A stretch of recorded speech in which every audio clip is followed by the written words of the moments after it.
ekene ka m jiri bịa o Chukwu na-enye ndụ o ekene ka m jiri bịa anọkwa gị n'aka ekene ka m jiri bịa o ọmaka obi dị onye o ekene ka m jiri bịa o anọkwa gị n'aka ekene ka m jiri bịa o Chukwu na-enye ndụ o ekene ka m jiri bịa anọkwa gị n'aka ekene ka m jiri bịa o Chukwu na-enye ndụ o ekene ka m jiri bịa anọkwa gị n'aka ekene ka m jiri bịa o Chukwu na-enye nwa o ekene ka m jiri bịa o anọkwa gị n'aka ekene ka m jiri bịa o Chukwu na-enye nwa o ekene ka m jiri bịa o anọkwa gị n'aka ekene ka m jiri bịa o Chukwu na-enye ndụ o ekene ka m jiri bịa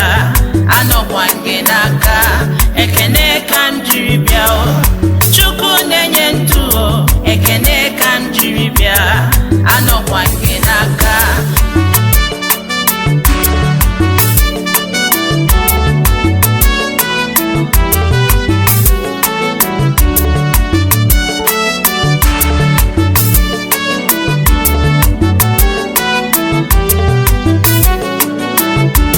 ekene ka m jiri bịa o Chukwu na-enye udo ekene ka m jiri bịa anọkwa gị n'aka ekene ka m jiri bịa o Chukwu na-enye udo ekene ka m jiri bịa o anọkwa gị n'aka ekene ka m jiri bịa o Chukwu na-enye ndụ o ekene ka m jiri bịa o anọkwa gị n'aka ekene ka m jiri bịa o Chukwu na-enye ndụ o ekene ka m jiri bịa anọkwa gị n'aka Chukwu okike pụrụ ime ihe niile onye ike niile si n'aka ya bịa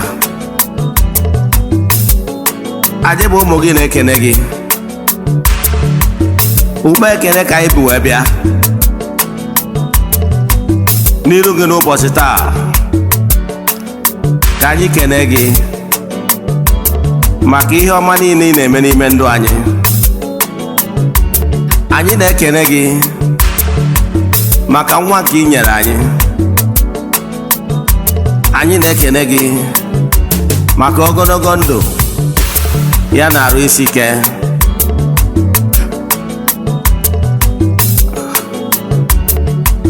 anyị na-ekene gị maka nchekwa na arụ ịdị mma Chukwu nara ekene izuru keme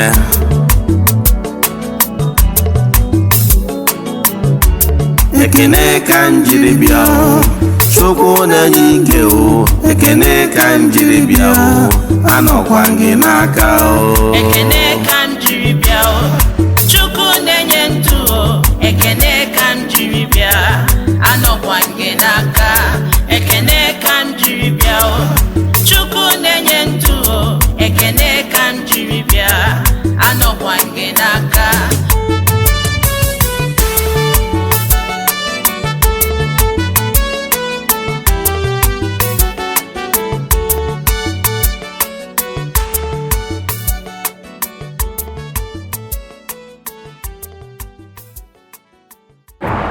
ụtụtụ ọma na ụwa ndana Igbo anyị abịakwanụ n'oge awa nke eziokwu oge anyị ga-awa eziokwu niile agba nke ọ bụ nwa Ogbuefi Eze-Ana ugochitubelu na oraifite na-anọ n'isi ya egwu ịhụ taata bụ egwu anyị ji wee bata egwu a so na egwu praise and worship ọdịnala egwu si na ngalaba na-afụ maka mgbasa ozi ọdịnala Igbo ugochitubelu ọdịnala temple. Yes, ọ bụrụ na ị chọọ egwu a na egwu ndị ọzọ gaa na our YouTube channel, sorry, jee na social media platforms, Audiomack, iTunes, YouTube, yes, YouTube audio, and so many of them. Ogbuefi Eze-Ana, Eze-Ana ebe ahụ ihe afịa, anyị nwere ọtụtụ egwu dị iche iche, ndị inugoro, ndị ka ya anọ na ndị ya na-anụbu mbụ. Ije ebe a ị download ya, ya gazie. Ka anyị gabazie n'isi n'okwu anyị maka ebe taa. Ọrụ echi ị ga-anụkwa another one. Yes. Here another one. Can I release many tracks on praise and worship in ordinary? There, can I get you that desire? Mana before I gaba n'iru, o nwere ndị ọbụta atabizi ha na-afụ m n'eziokwu TV ma ọ bụ na social media handles. Ma ọ bụ Ogbuefi Eze-Ana Ugochitubelu n'Oraifite. Abụ m onye isi nchụaja Ugochitubelu ọdịnala temple. Anyị na-agba afa miri emi rụkwazi ọrụ mmụọ dị iche iche. Abụkwazi m onye isi nchụaja n'ọdịnala Restoration Prayer Ministry, bụrụkwazi onye mgbasa ozi ọdịnala Igbo. So you can call me an ordinary evangelist. I will answer. My mission is to help people live better life. N'ụbọchị taa n'oge awa nke eziokwu, isiokwu anyị bụ the power, what you should know about the power of the mind. Yes, what you should know about the power of the mind. Because what you don't know is only a mistake, so you are not the power. Echefuru na aja anyị na-achụ kwa ọnwa nke ọnwa Maachị amalitego. Ị nwekwara ike iso ya bụ aja ebe ọ bụla ị nọ na nsọtụ ụwa dum, maka na ike Chukwu okike zuru mba dum. Ihe anyị na-eme bụ na anyị na-eprezentị ya 3 prayer request. Ọ bụrụ na ị chọrọ isonye fọwọdụ ya 3 prayer request. Anyị debe n'ọlta na-achụ aja na-aga ọfọ na-ekwubi okwu n'isi gị ụbọchị ọbụla ganye na ọnwa Maachị agwụ. N'isi ụtụtụ a ejego ori na temple ga-echeta ndị sonyere anyị na aja ọnwa Maachị a. Aja a ya achụgo aja over ihe karịrị over 2 years. O nwere ndị na-esonye na aja since anyị bidoro echi date. As we speak, o nwere ndị bụ ukwu throughout 2024 ka ha dị sure na ha emerisiri a single month. Ahịa anyị na-eme bụ na ụtụtụ ọbụla anyị chụchụ aja n'isi ha. Ụbọchị nchịkọta ya bụ ụbọchị ikpeazụ nke ọnwa Maachị. Anyị jee na mmiri chụọrọ ndị mmiri aja n'afọ mmadụ dum. Then I gbada bịa n'ebe nchụaja na temple chụọ aja to entities of powers n'afọ mmadụ dum. Jegwazie na ebe nchụaja gbuo eburu wee mesara aka n'aha mmadụ dum. I can tell you, na-esigo na aja bụrụ imirikite ndị mmadụ elu. But you know why? Anyị anaghị show testimony na social media. Yes, anyị anaghị show ihu ọrụ na social media. You know why? Ọ dọrọ necessary, ọ bụrụ ihe anyị maka ebe. Mana I can tell you na ike dị na aja a na-achụ ugbu maka na ike. Ọ bụrụ chọrọ iso na nya bụ aja, ihe ị ga-eme wee forward ya 3 token donation. Chat ya m na WhatsApp 0813-8243-871. I repeat 0813-8243-871 maọbụ 0805-7837-672. I repeat 0805-7837-672. maọbụ ọ bụrụ na ị na-esonyere anyị n'eziokwu TV maọbụ na YouTube n'anya na screen gị ga-afụ those numbers. Yes. Then ka anyị gaba n'iru na nkụzi anyị ji maka ya bịa n'ụbọchị taa. Yes. Ọ bụrụkwa na ị na-esonyere anyị n'eziokwu TV, nkụzi ihe na-anụ taa ị chọrọ ịnụ ya ọzọ maọbụ ka ishigharịa mmadụ, jee na my YouTube channel Ogbuefi Eze-Ana Ugochitubelu n'Oraifite. Now, ọ bụrụkwa na o nwere Nollywood movie ọbụla ịwọchị n'eziokwu TV ị chọrọ ịwọchị ọzọ maọbụ ishigharịa mmadụ, jee na our YouTube channel Ugochitubelu Movie Productions na YouTube watch ya, maọbụ ijee na eziokwu Great Movies na YouTube watch ya, maọbụ ọ bụrụ na Igbo movie jee na eziokwu TV Nollywood Movies na YouTube watch ya. Ị na-eme nke ka Chukwu okike pụrụ ime ihe niile gọzie gị n'ebe ọ dị ukwuu. Metụ aka na share button, invite your friends ka ha nụ from the horse's mouth. Topic anyị ji bịa taa nwere life changing one, because what you don't know is only a mistake to you and not to all. I gaba n'iru. Gịnị ka anyị chọrọ ịkọwa? Anyị chọrọ ka anyị kọwara the power, what you should know about the power of the mind. That is our topic. Now, what is the mind? This mind they are saying is capable, it's like a ihe m na-edu kọwara gị. Ihe m ji alaiki nna akụzi nna ama atụ ka iwee ghọta ihe m kwuru. Ọ bụrụ na ichefu ihe m kwuru, cheta ihe m maara. Mind is like a photocopier machine. Yes, photocopy machine is what you can use. Ihe a na-afụ anya wee kọwaa ihe bụ the mind. Wee kwuo, mind is like a photocopier machine. Whatever you present to the mind will create. Whatever ọ bụla na ị nwere ike ịfụ, the power of the mind is the power of man. Because the mind and the heart, the mind is the spiritual part of the heart. So whatever you give to the mind is what the mind store for you. It's garbage in, garbage out. Now, what I can tell you that whatever you must achieve on earth, you must create it within your mind first. All these things you are seeing, these creatures, name them, the phones, the technical wizards, and all the technicians, the engineers, the fabricators, and whatever. Those things in our flying on earth, is it the cars and whatever, automobiles. Those things are creation of mind. For those things to come out in reality, you look at those things about mere mind creation.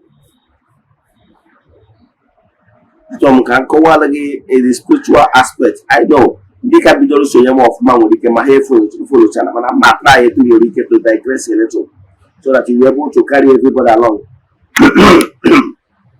No matter the level in spiritual explanations.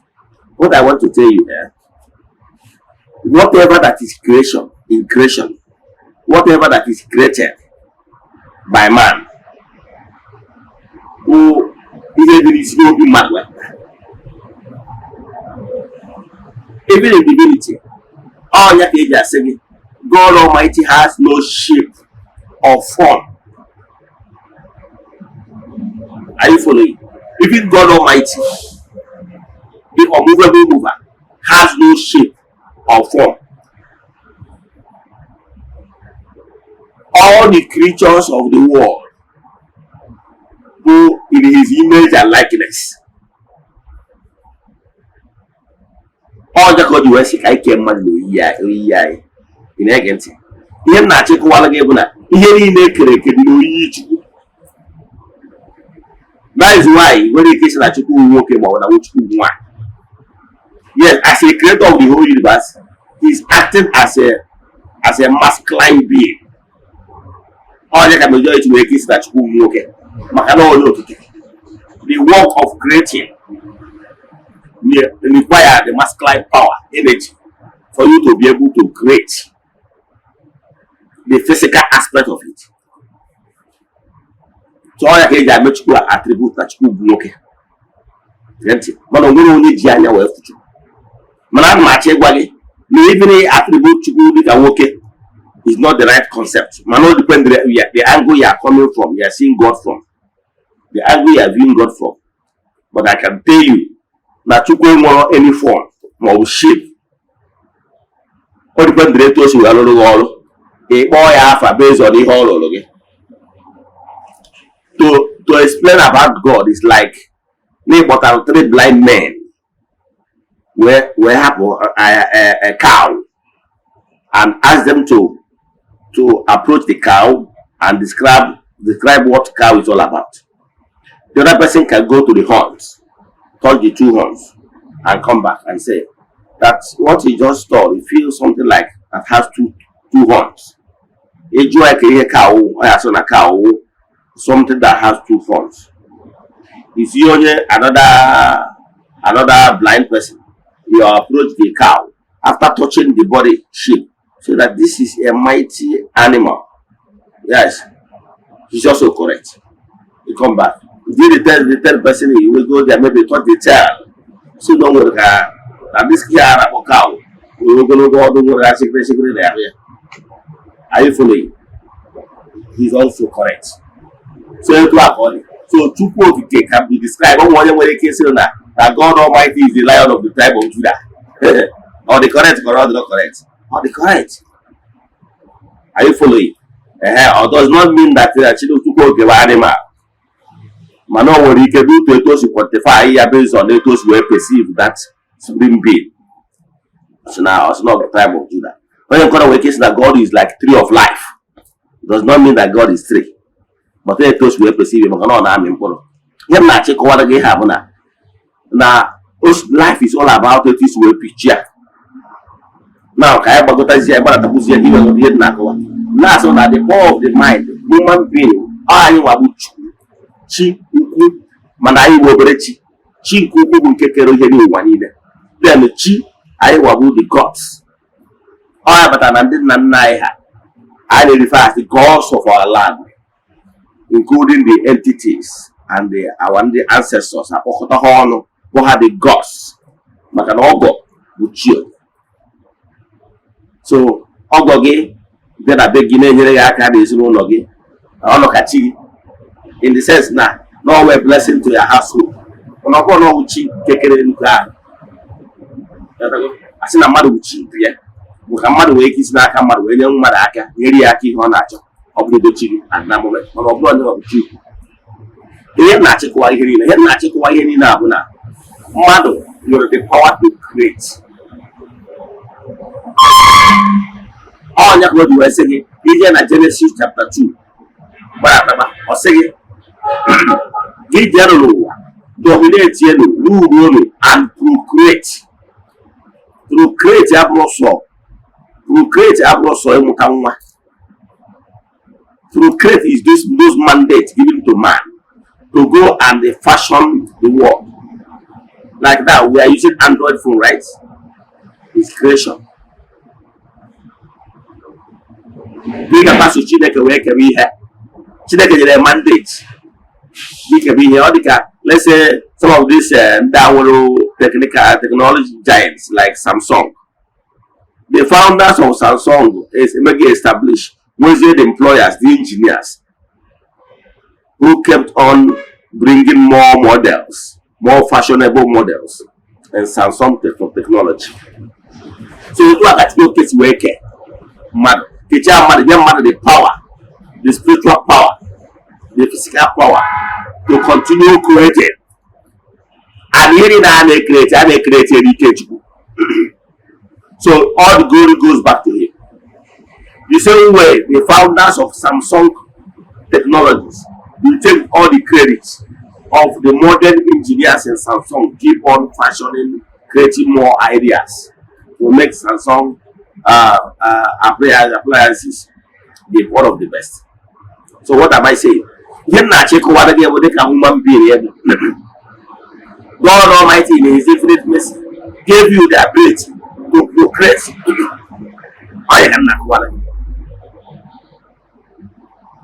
So here the equivalent, no bigger. In the ability to create wonderful things. More the power of the mind, power of the mind, and always engage the mind. Always engage the mind, and also only the power of the mind. We can make use of that power of the mind, which is on tap. Many human beings here on earth have isolated the power of the mind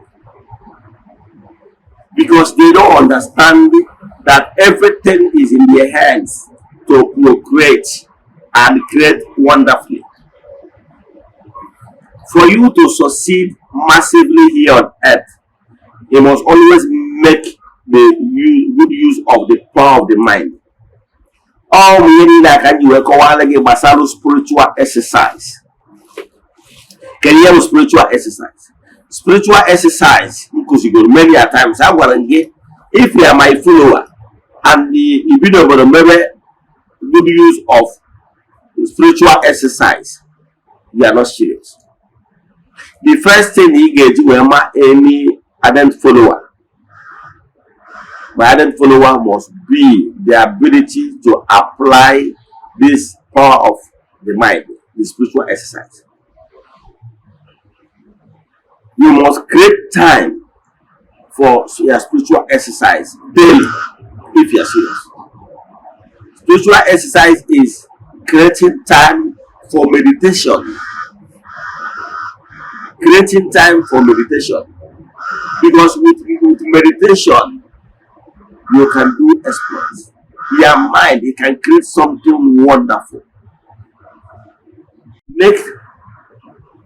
Always look for a quiet atmosphere.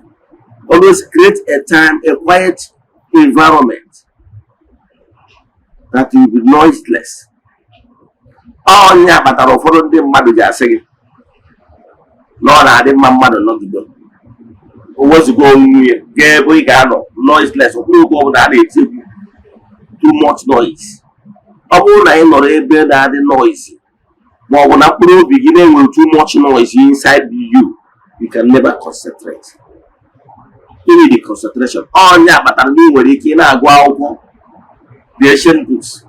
Ị na-anụ na enwere some of the prophet of the old ha ga-aga n'ime ịkpa ebe ha ga-adị sure na enwere any distractions. Enwere some old days enwere hermits ndị bi n'ime ịkpa na-ege ntị. Etu ọnya kpatara ihe anụ o nwere ihe ị na-amụta na story of Jesus. Anọgide asị na o wezụgara onwe ya wee gaa na wilderness ma ọ gaa ebe ọ gara ikpe ekpere.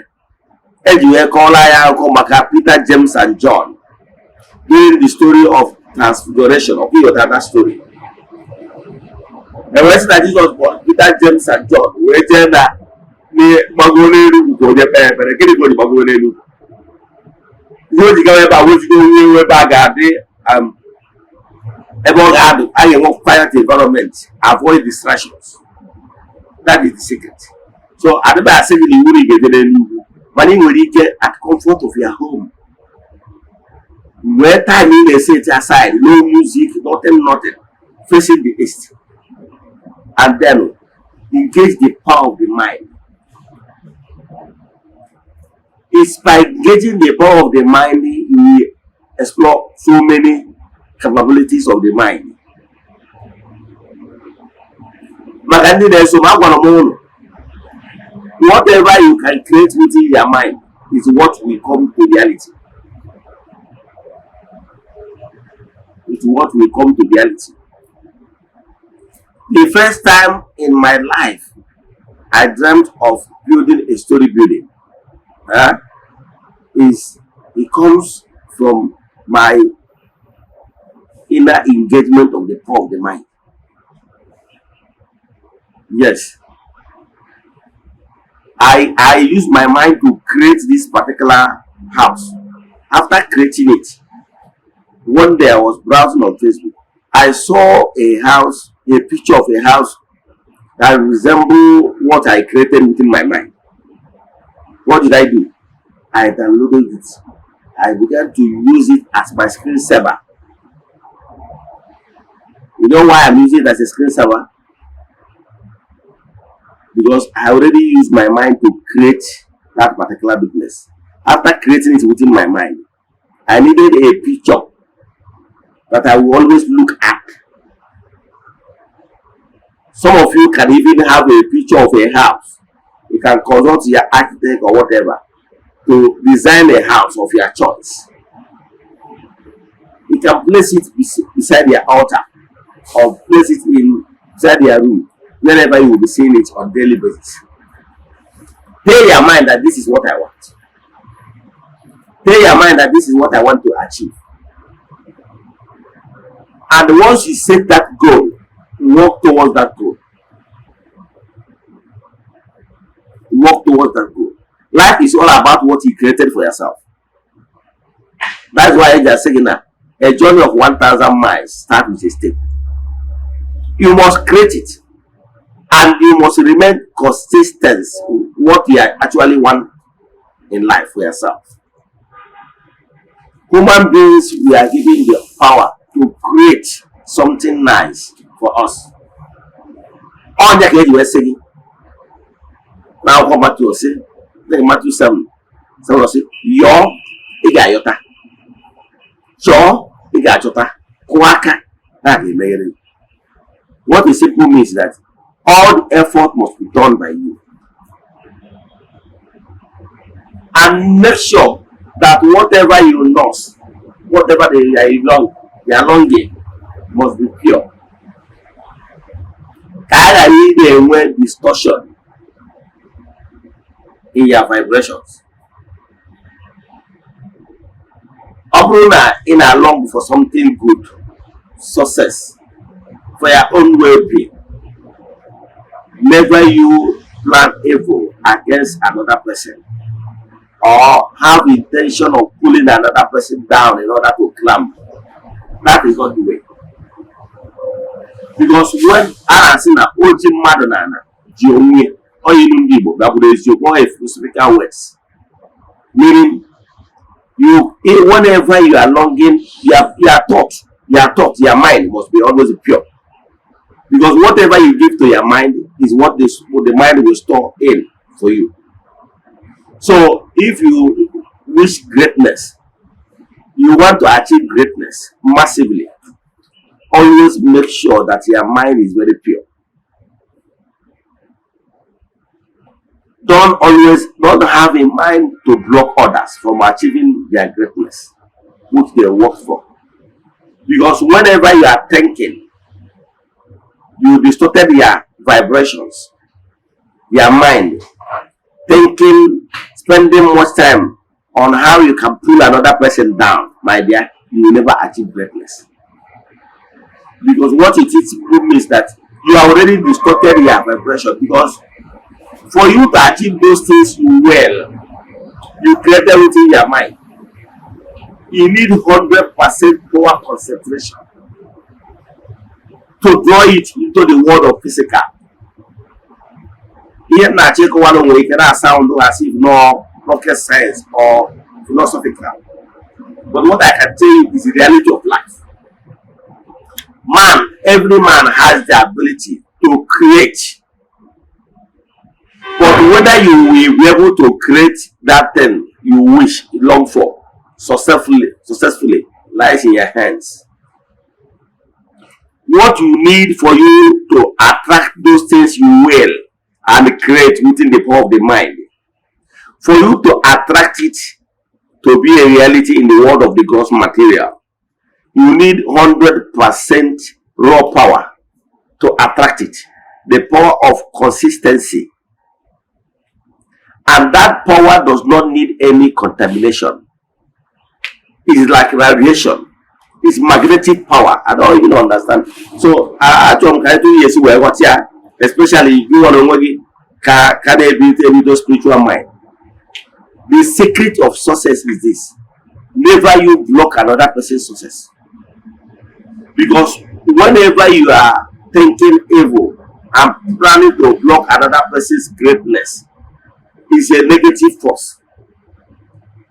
It's negative force. It's contagious. It will corrupt that raw power that you need to attract yours. I don't know what way are you following?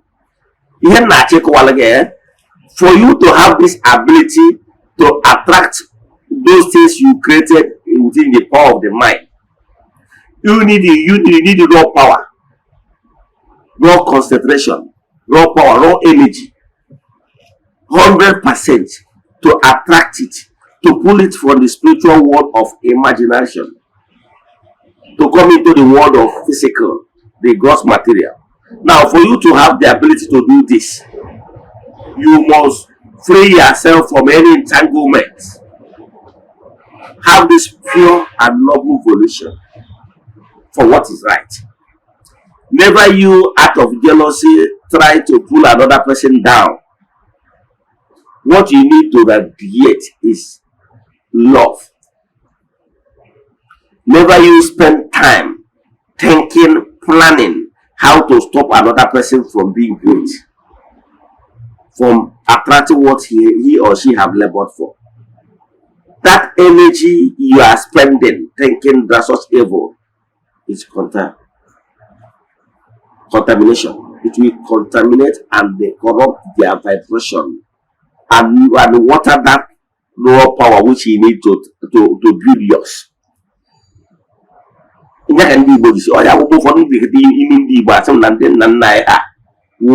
fact, have top-notch in philosophical words. In fact, sometimes on our own water, the Karmas, Aristotles of this world, put their words, put the words of our ancestors. I said, no, civilization started here in Africa. Our ancestors' philosophical statements and words are top-notch. I'm telling you. Forget the fact that the Aristotles of this world and all of them, Karmas, and then to the development in Africa and take it to Athens, Greece, claiming that civilization started in Greece, Athens. but it's here in Africa because there was school in Africa. Oh, you got one idea that the first university, the Mahadum, was created in Africa. Oh, you got one idea. Okay, yeah, I was story for another day. But I don't go out the power of the mind. You want to be great in life, you create it from here, from the mind. Every imagination you do the concept, the inner concept in you, develop. Power develop. All you can do like a better statement in every time. Say, what you don't know is really a mystery to you and not to all. Because if you man carrying and they be careful, he could also be done. All you can do with that is our forefathers. I hear you. See, our forefather says, and I quote, no matter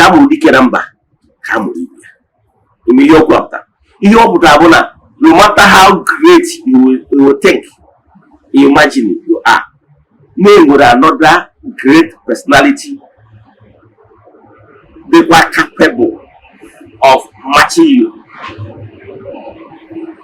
The only problem you are having is that you have so much distraction that is limiting you and stopping you from achieving those greatness massively. Let me give you an example. Do you know aircraft? For an aircraft to be airborne, the right process must be followed. See the process. The process is the pilot will start an aircraft. Maybe over 30 minutes before the time, or even 1 hour. Steaming. Now, by the time you engage the gear of the aircraft in the wrong way, it starts running. Yes, at a certain degree, the pilot will put the gear. Yes. Okay, maybe you don't know that aircraft has gear. You put it the gear, 100% power. The pilot cannot afford to put the gear at maybe 50% power. The aircraft will like crash. If at all it will airborne, once it go off, it's going to come down. So what he will give, if he have anybody that is maybe a pilot, ask that person. What it will give to the aircraft is 100% power. That is the only way that aircraft will be able to rise to a bunch of the column on the aircraft. The power, the projection, maybe 30,000 or 30 something miles above the sea level. You know idea about energy. Yeah, I check all again that this aircraft in Afunano over 30,000 miles above the sea level. Sea level normal ground. You want a so, man, 100% power when you go you do it. Yes, because one are so fasting their seatbelt. Fast enough.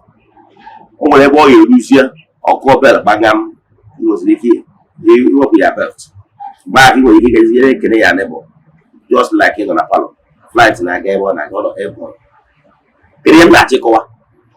If you don't want to like crash and you want to achieve and catapult yourself where you want to be, in the world of imaginary.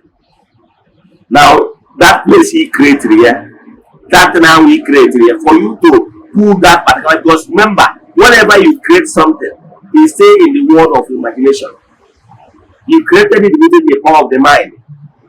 You want to be successful, you must create it and decide the area and where you want to be. After creating it, you know the power problem people learn. How to attract them and pull them down in the world of God's matter. Everybody wants to be successful, okay? So, but the question is, can you man already know what it takes to pull that particular dream to come through in the world of the living, the gross material? That is everywhere challenge. Now, why you are not succeeding all this while you have been trying is because you have not given your dream and vision the raw power, the raw vibrations, the 100% power you need in order to pull it. What will happen in the world of the gross material? It's as simple as ABCD. But only if you know your mind with distractions and unnecessary vibrations. Those vibrations and distortions will weaken the aura, the power in it you will draw that particular thing, go where there in reality.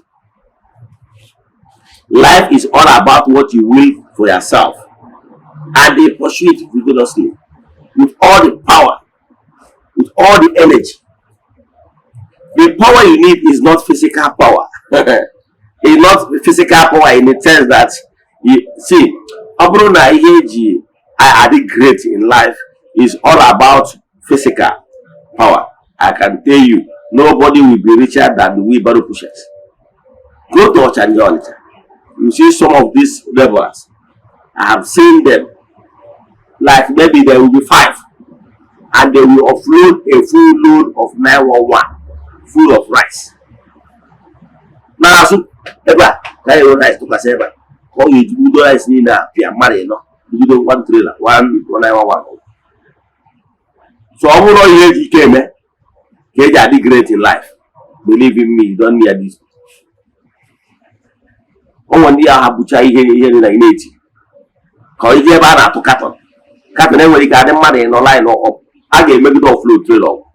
Only I was all more than I could create. Only I was all before you know it, you need a more fluid. So I will not hear GK, man. I will not hear GK, man. In here. But here, Jamie, here, that spiritual strength. All spiritual strength you need. He gave you those your longing. Remember, those your wishes. Yeah? Those your wishes are Kabu is longing. You are longing for something noble. So those things is what you created with the power of the mind. So for those things to happen in the world of God's material, you must be able to pull them down, attract them to the world of God's material. So you created that thing within your mind. The second thing, how can you pull those things you created within the power of the mind to come to the world of reality? That is very important. So what am I saying? Boom. Create your mind. Create what you want to be in life and work towards it. How you know because you need the power of consistency, and never you think about blocking another person's success. You know why? Now, why we now they spend the time of 2 years pulling matter down. The power you are radiating will no longer be raw power. It will no longer be concentrated enough to pull that your wish and longing and creation of your mind to the world of God's material. That is the problem you are facing. So what am I saying? I'm rounding up. What I'm saying is that as long as you created those fabulous things, good things, then you have to match it up with actions. You have to match it up with actions in order to attract those good wishes to the world of God's material by matching them bumper to bumper with 100% power, raw power, and focus. Then focus on what you are doing. What you are doing will soon start coming to manifestation.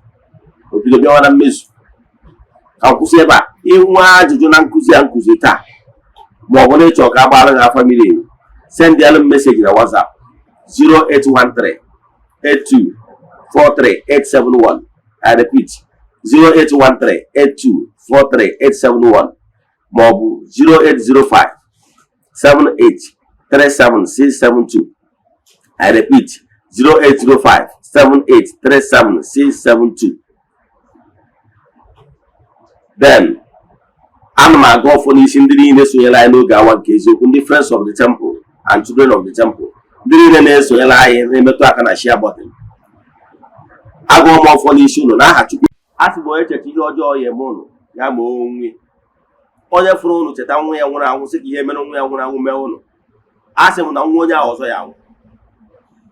Ask him all you soon on our watch. Now wouldn't care to. onye sị na unu ga-adị mma na onye a ga-adị mma, mana onye sị na unu ama adị mma na onye a ama adịnata mmata iru ụwa agwụ. Onye ọbụla sị ka o jere ụlọ aja ije, o jebe na ọya ejelu, osi ọnwụ na ọya ejelu, ya nwụọ n'ụzọ ọhịa nkwụ. A sị m onye ọbụla sị ka ome ụlọ na ọkarịrị ụlọ, mmụọ niile na-agagharị na-eme mma n'ụbọchị taa mebe onye anwa ma ọ bụ ndị anwa na ọkarịrị ha. A sị m na unu ga-ejere obodo na-ara obodo na oke ara eme ihe eri ihe onye mụ anya, nkwugwazi osi na ilo na-asị na-egwu ana ọfọ na ogwu nwere mgbochi, sị ka ọ dịkwa echi niile n'oge awa nke eziokwu, oge anyị ji awa eziokwu niile agba. A sịrị m na ọnwụ na ọnwụ egburu oji eji wee chụ aja na-emechaa na ọya ekwu ome. Udo dịrị ụnụ, emesịa nụ.